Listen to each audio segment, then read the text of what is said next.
Hi, everyone. Scott T. Fussell from Blitz here. So, leading up to this week, Sue, John, Rebecca, and I were all talking about what we could do to help, and a lot of great ideas bouncing around. But we really wanted to help focus it so that you'd leave with something that you could take action on. And this all stems from a conversation I've had with a number of providers over the past couple of years. And in those conversations, I've sometimes had providers tell me, Scott, I wish we could hire a social worker, but just for our staff only. And the idea that's led to is creating an ISP for your staff. Now, rather than like get into tools and different approaches and frameworks, you already have something that you're using and works well for you most likely. So we don't want to focus on the tools. We want to focus on the big picture philosophy here. Now, I want to be clear on expectations. When I say creating an ISP, obviously you're thinking of, great, now I've got to go do this for every individual. That's not what I'm talking about here. Obviously, yes, if you have 500 people in your organization, creating 500 ISPs for every staff member would be totally overwhelming.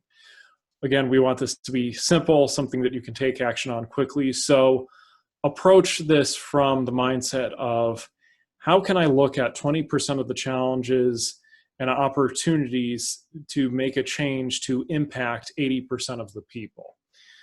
So think through what the staff are facing right now. And obviously, as you're well aware, they have more challenges than ever. So a couple of simple questions that we like to ask, and we did this exercise with a group of providers back in February, and the ideas came quickly.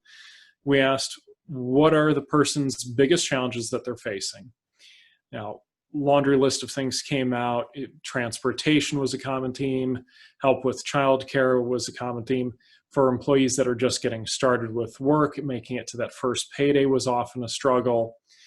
Then we want to look at the more positive side of things. What is that person's greatest strength? Often here we hear about the amazing characteristics, the calm person that can walk into a tense situation and de-escalate things. And then take some questions from ISPs. What's important to this person? And then think about the other side of it. What's important for this person? Because oftentimes there's some differences there, and how can we help bridge that gap and have an impact on them so that they're more likely to succeed within our organization, take greater care of the people that they support, and ultimately we have an opportunity to impact them and their life and make it better. So we're happy to share those questions with you. I can put those into chat. So, next step I'd love for everyone to take is just to think through those. Identify one or two things that you could start to tackle with your team to help the staff. Scott, I think it's a great concept, and I'm glad we have Leanne here on the call too. And feel free to jump in. For those that you haven't met her, Leanne Mull from Chicago is a wonderful trainer working in this field with great insight. Patrick Lencioni writes a lot about people being anonymous to their bosses. And he said the three symptoms of a miserable job is the lack of acknowledgement, the lack of perceived value, and then being anonymous. And so the idea of an ISP or even a face sheet to know where they're at with their family. Does their mother live with them who's 91? What are the issues that they're dealing with? Do they have a kid in high school that's in trouble and they're worried about that? That the more the manager may not be able to solve those things, but the more they're aware and how do they connect, it makes it that someone realizes they're real people. And what's important for and important to is such a great question, because so many times managers think about what's important to me is coverage. And I never get beyond that. And I'm telling you that my 91-year-old mother with Alzheimer's has moved in with me, and life is hell, but I'm going to take care of her. And how do we help with that along the way if we don't know? We don't know them well enough. And one of the things that was so interesting as we think about getting to know people is staff member wrote about one of their staff loved playing soccer as an adult. And the only time they could play indoor soccer was 11 o'clock on Friday nights. And the supervisor decided that's pretty committed. and he went and watched these guys play soccer at 11 o'clock at night. And they were so overwhelmed that their boss would come watch them play soccer that he started getting interest from the other soccer players. Well, how do we come work for a guy like you? You know, so it's just interesting in the spin-offs that as we get to know people and what it could mean. And this idea of having an ISP for your staff, begin thinking about what are their goals? What do they want to do? And where do they want to be? Great concept to think about. Anybody, we got a little bit smaller group. Anybody have some reactions or thoughts to that they'd like to share in a minute or so?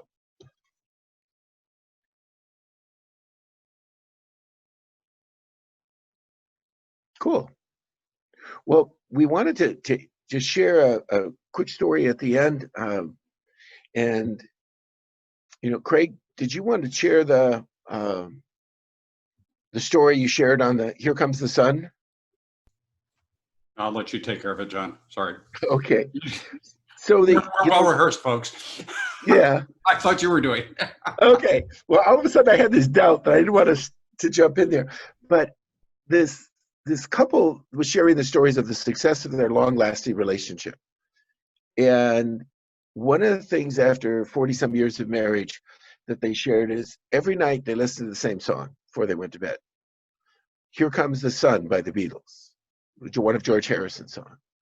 And that just was getting them started for the next day and putting things in perspective. That sometimes a song or a simple thought just helps raise that sense of hope and an expectation of what we can do. Nick just shared in the chat, what is the outcome that he or she wants from the job? Great answer. Some it's a first job, some it's a step forward. But if you don't ask that question, you never know. And we should certainly never assume, right? But if we don't dig that out, we don't find that somebody's always wanted to go to college. And how do we help them do that? Or how do they take one class if they're beyond signing up for 4 years? How do we help them grow along that way and mentor them in those spots? We've always want to try to share some good news. And a friend of mine who's a DSP emailed me something last night. They have a young woman who 3 years ago, they couldn't get her out of bed, had lived in an institution, had just horrible time with things, couldn't get her out of bed. And they'd worked, persisted, small steps along the way. He took a picture of a note, handwritten note she put on her bedroom door for staff. And she said, I've set my alarm clock, but just in case, make sure I'm up at 7 o'clock Monday morning because I get to go back to work. And she had been called back to her job in the community after being out for 3 months. And so she'd written on the door, please make sure I'm up at 7 o'clock. This is so important. I get to go back to work today. And he said, this is, again, he shared this with all the staff. Some of them are not working with her anymore. They're doing other things. But sending that out to people and saying, this is why we get up and go to work every day. It took 3 years to get her to that point. And that's a remarkable accomplishment and some great good news as people are start going back to work. So excellent. Well, we promised you 10 minutes. We also instituted last week a little overtime for a few more minutes. If there's things people want to share, we've got some other folks that aren't on camera that are just called in with us here. So for those that need to check off, thanks so much for joining us. We're now going to go for another 8 weeks. We are, again, recording this. We'll put it on our YouTube channel. So anybody that is on our list that couldn't make it, because we do know life does happen and things get busy at the last minute. So thank you, everybody. And for anybody that'd like to stick around and ask Craig or Scott any questions, or Sue, we'll be here for another few minutes. So